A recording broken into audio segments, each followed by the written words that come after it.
Since the moment he burst onto the scene, Curtis Jackson wasn't just a rapper, he was a predator. He walked into a room and made Suge Knight, one of the most feared men in hip-hop, puff out smoke and leave. 50 was like, "What's up, man? What you want to do?" Bang him. And Suge looked at him, and he took a puff of his cigar, and he blew it out, and he did like this, and they left. He took Ja Rule, the biggest artist in the game, and systematically erased him. Forget the charts for a moment. 50 Cent built an empire not just on hits, but on the utter annihilation of his ops. He waged war with the precision of a surgeon and the savagery of a street fighter. This isn't just about beef, this is about total victory. From legendary figures to industry titans, if you crossed 50 Cent, you faced an unsparing, relentless campaign designed to leave you with nothing but regret. Today, we unravel the chilling tactics, the surprising betrayals, and the sheer audacity that cemented 50 Cent's reign as the undisputed king of conflict. The war began not in a studio, but in the raw streets of Queens. A simple street robbery ignited a powder keg. Ja Rule was robbed for his chain. The beef officially kicked off when Ja claimed he never saw 50 Cent with the thief. But 50 saw Ja in a club, acting like he had a problem, despite 50 being friends with the kid who actually got the chain back for Ja. A friend of mine's robbed Ja Rule, and I'm in a club, and I see the nigga, I'm like, "Hey, what's up?" You know, chilling. He see me kicking it with the nigga that robbed him, and he feel like, "Oh shit, I shouldn't speak to this dude, cause I know the kid robbed him, but I know this kid, I grew up with him." To 50, that was an open invitation. He famously declared about Ja and Irv Gotti's crew. "These dudes don't got no hood in them." I'll tell you personally, the Murder Inc., the people that you see like Irv, Ja, the people that are involved in the business aspect are bitches. Like, these niggas don't got no hood in. The lines were drawn in blood. The lyrical response was, "Life's on the line," a direct assault on Ja's street cred. Murder, fuck around and leave you murder. I don't believe you. But this wasn't just mic talk. It turned brutal at an Atlanta nightclub, where 50 Cent allegedly took Ja Rule's chain, which was only returned for 2 watches, a blatant sign of disrespect. Then came the infamous night at the Hit Factory studio in New York. Ja Rule, seething, flew in to confront 50. In the chaotic brawl, 50 Cent was stabbed, needing stitches. While the exact assailant remains a point of speculation, it was a direct confrontation with Ja Rule and his Murder Incorporated crew. Know what I mean? Because it was like 10 niggas just getting it on in the dark. One of the niggas with 50, like, "Yo, where the gat at?" What? I just started hitting niggas, vom. Because I first thing kicked in my mind, if niggas get to the gat, one of us is dead. But I felt the gat was in the area and niggas was reaching for it. Know what I mean? And I wasn't letting nobody get to their gun to pop me. Know what I mean? So I started poking niggas straight up and down. And that's the whole truth, nothing but the truth, so help me God. But rather than deter him, this act of violence only hardened his resolve, confirming to him that this was a war to be finished. From his hospital bed, bleeding, Curtis Jackson dropped Ghetto Quran, a track that didn't just rap. It exposed the Queens underworld in graphic detail, naming Kenneth McGriff, aka Supreme, one of New York's top drug dealers. Supreme was the businessman and Prince was the killer. Remember? He used to push the bulletproof BM. Supreme was reportedly on Ja's side, and it was he who allegedly ordered Daryl Baum to kill 50. Daryl shot him 9 times. 9 bullets ripped through his body, yet 50 survived. Weeks later, Daryl was dead. Supreme later received a life sentence. This wasn't just beef, this was a street war with real body counts. 50 Cent didn't just escape death. He emerged as a mythical, unkillable force. His survival became his legend, leading to his monumental alliance with Eminem and Dr. Dre. This wasn't just a record deal, it was a strategic military pact.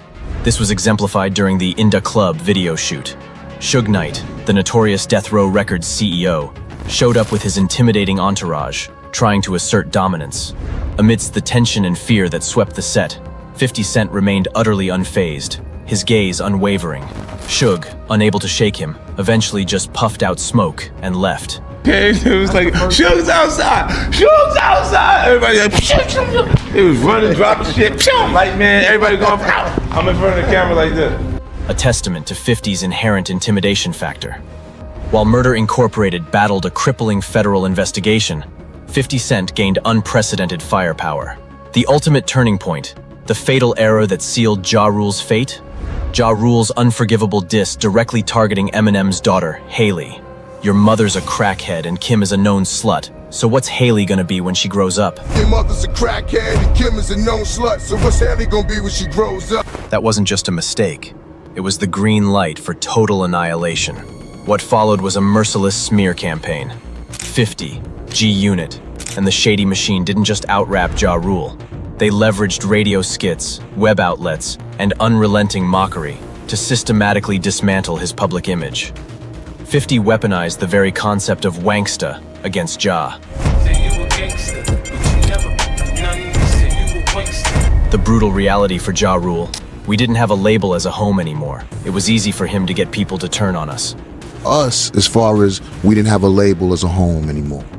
You understand? There was a lot of things that were falling apart for us. It was easy for him to get people to turn on. Bulldoze. Right. Murder Inc. is in the building. They're not going to perform this year. M's not going to perform. So now as the fans look, they're like, yo, this dude is really crushing them. Like, they don't even show up at the awards. We couldn't go to award shows, crazily. Then, the ultimate trolling coup. 50 buying 200 tickets to Ja Rule's concert for $15 each on Groupon, just to leave the first 4 rows empty. First 4 rows in this concert? Yeah, they was like on Groupon for $15. It wasn't a big deal.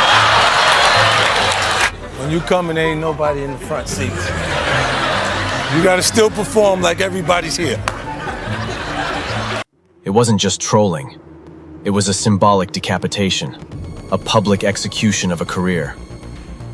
Ja Rule's reign ended in humiliation. Excellentilium% built G-Unit into a multi-platinum powerhouse, but his loyalty was a razor-sharp, double-edged sword. Cross him, and the strategic mind that destroyed enemies externally would turn its unsparing, cold focus inward. Excellentilium, the game, handpicked by 50 and Dr. Dre, launched to superstardom. But whispers of disloyalty and a blatant refusal to acknowledge 50's vital role in crafting his hits like How We Do and Hate It or Love It became his undoing. As Tony Yayo explicitly stated, Jimmy Henchman was the poison that initiated the feud, a dangerous figure with ties to Supreme and even the infamous Tupac robbery. I'll tell you, the poison in that was Jimmy Henchman.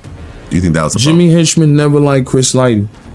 Oh. He never liked Chris Lighty. The axe fell swiftly. The game was expelled. A clear, chilling message. My house, my rules. Disloyalty is death. The conflict escalated beyond words. A physical altercation erupted at Hot 97, ending with a member of the game's crew shot in the leg. The war continued on wax with visceral ferocity. The game unleashed furious attacks, including his sprawling 15-minute, 300 bars and running. When it's beef, we eat, we ain't baloney, we pop. We sell records, but a G. But 50's counterattack was surgically precise and humiliating. He added a Mr. Potato Head caricature of the game to his piggy bank video. He publicly mocked the game's emotional instability, confirmed by his own girlfriend on a 2001 show. All he do is smother me, or he cries like a baby. If he's not buying your love, what else does he do when you disagree about something? all he do is smother me, or he cries like a baby. That's all he cries like a baby. 50 even had the game's brother confirm he was more into sports but not the gangster life, shattering his street image. The beef lingered for years, a testament to 50's unforgiving nature, a beef he explicitly declared would last forever after the tragic death of Lodi Mac in 2016, a G-Unit associate implicated in an altercation with Jimmy Henchman's son, further cementing the real-world consequences of their feud. Even the game's later attempts at reconciliation, like buying 50 a bottle of expensive Douce vodka, were openly mocked by 50, highlighting the unyielding depth of his grudges. Even those once closest to him felt the cold weight of 50's influence. Young Buck, a foundational G-Unit member, found himself battling mounting $300,000 in tax debts and crippling label disputes. He was ultimately forced to buy back his own masters from 50 Cent, a crushing blow that underscored how 50 could both elevate and abandon. While Tony Yayo remained steadfastly by 50's side, Young Buck's struggle served as a stark reminder. 50's strategic mind always extracted its price, and the danger was constant. During an Akon music video shoot, a gun carried by henchman's associates accidentally discharged, revealing a foiled assassination attempt on 50. It was a war that bled beyond the studio. 50 Cent's strategic brilliance wasn't limited to just two major beefs. His competitive drive knew no bounds, expanding his battlefield to anyone he perceived as a threat, a hypocrite, or simply an obstacle to his burgeoning empire. When Fat Joe dared to stand with Ja Rule on New York, 50 launched a relentless campaign of mockery, culminating in the iconic piggy bank diss, where he skewered Joe. Fat Joe himself admitted the toll. Do you know what it's like to have beef with 50 Cent? Every day he was going viral. Yo, your mother, your wife. 50's relentless digital and lyrical barrage was a masterclass in public shaming. Coming at them crazy, you know what I'm saying? Do you know what it's like to have beef with 50 Cent? 50 Cent is incredible with the beef. Not just musically, with every day he was going viral. Yo, your mother, your wife. I'm like, oh my God, this guy. Yet, in a rare display of industry diplomacy, they eventually brokered peace around 2012-13, notably in a powerful moment for the memory of their mutual manager, Chris Lighty. Even 50, the eternal aggressor, respected when Joe stood his ground for a cause greater than the beef. Chris Lighty died. I went to the funeral, so I show up, and 50 Cent is in there. He's in the other side. You know, I don't see him. LL was there, Ice-T, and I leave. When I leave, my phone rings to Stephen Hill from BET, and he's like, yo, we're doing a tribute to Chris Lighty on the BET Awards. I perform Lean Back, and then 50 Cent comes out, and he ends up right by where I'm at. And when the music stops, he puts his hands out, and he says, peace for Chris Lighty. Chris Lighty wanted peace. So I'm looking at him, I'm like, peace? And all I'm seeing is all the shit this guy done said about me, did to me, did this. Seconds, I was like, yo, this dude is fucking amazing. And so when I shook his hand, I said, peace? He said, peace, man. Then came Rick Ross. After a chance meeting at the 2008 BET Awards, Ross unwittingly triggered 50's most relentless character assassination. For over 5 years, 50 Cent dug up and relentlessly publicized Ross's hidden past as a correctional officer, mocking him with the widely adopted moniker, Officer Ricky. From creating mocking cartoons to relentlessly bringing it up in interviews, and even releasing diss tracks like Tia Told Me that featured Ross's alleged baby mother, 50 never let it go. He chipped away at Ross's street credibility until Ross himself was forced to publicly admit it.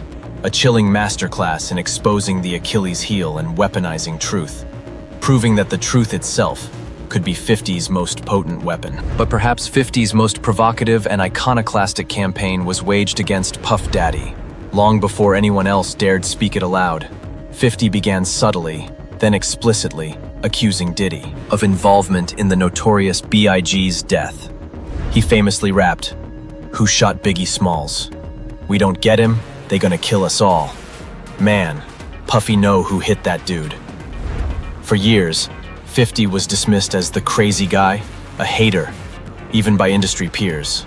He used his then nascent Instagram as a constant platform for relentless trolling, always calling him Puffy. They do nothing Puffy do.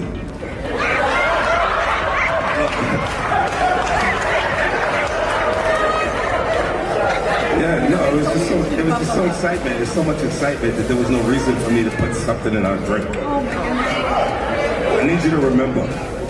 I need you to remember this. Yet, as public sentiment surrounding Diddy shifted drastically in 2024 with multiple lawsuits and investigations, 50's persistent, controversial stance gained an unsettling level of validation. He didn't just expose, he relentlessly chipped away at a legend's facade, proving his willingness to tackle the industry's darkest secrets, regardless of the target's power. Did it to me one time, a long time ago, at Chris Lighty's wedding. He told me to take me shopping. I looked at him like, what'd you just say? Let me move, man, before I do something. You're gonna make me mess up the wedding. Oh, that's a nice gesture. Let me get out of no, dude, take me. That's what a guy says to a girl. Even Jay-Z, the ultimate hip-hop mogul and self-proclaimed GOAT, wasn't immune to 50's competitive fire. Their clashes weren't just musical, they were high-stakes business rivalries and direct challenges to legacy. 50 explicitly accused Jay-Z of trying to block his lucrative liquor ventures, like his champagne and cognac brands, from securing deals with major professional sports teams. I think in that point, yeah, he was hating because he was saying the NFL had an issue with me when I got 11 professional sports teams now that I'm the official champagne and cognac of. And where's the hate there? I don't understand it. Like, you know what I'm saying? Like, so you saying that there was an issue. It's an issue because he was doing the program. He didn't want me to be in the show and wouldn't do it without me in the show. But 50's attacks also targeted Jay-Z's very status. He openly questioned Jay-Z's GOAT status, famously declaring that Eminem had sold more records than Jay-Z, a direct assault on his commercial dominance. And in perhaps the most cutting jab, 50 publicly attributed Jay-Z's numerous Grammy wins to his relationship with Beyoncé, rather than pure merit, undermining his artistic credibility. Nominated for 13 Grammys and I have no trophies. That's why I made a statement about Taylor Swift. Like I said, if I was actually up there, that he wouldn't come take my trophy. Right. Kanye West. Mm-hmm. And Jay disagrees. Jay's the coolest punk in hip hop. Kanye would not take a trophy from me. Neither Jay-Z. Right. Neither one of them. Well, no, we'd have had altercation right there. All of these things are happening because they're comfortable with him. His presentation is. But you can't. He's becoming more approachable. But you couldn't get at little mama. You look crazy. No, but Lil Mama would understand that ain't a cool space for you to just be walking on to. Even if you appreciate Jay-Z and you enjoy him, you don't just walk on the middle of a man's stage in the set. You know what I mean? Not at an award show. For 50, crossing him in business or perceived status was a deeper betrayal than a rap diss. He saw it as a calculated attempt to stifle his entrepreneurial growth and undermine his authority. A battle for territory and legacy far beyond the recording studio. 50 didn't just compete, he counterattacked in every arena, from the streets to the boardroom to the very concept of hip-hop royalty. 50 Cent didn't just survive the rap game, he mastered the art of annihilation. He turned personal feuds into strategic blueprints, using music, media, business, and sheer force of will to systematically dismantle anyone who stood in his path. From intimidating Suge Knight with a stare, to exposing Rick Ross's hidden past, from utterly crushing Ja Rule's career, to challenging Jay-Z's business dominance, 50 Cent remains the unsparing, relentless, and undeniably cinematic architect of his own legend.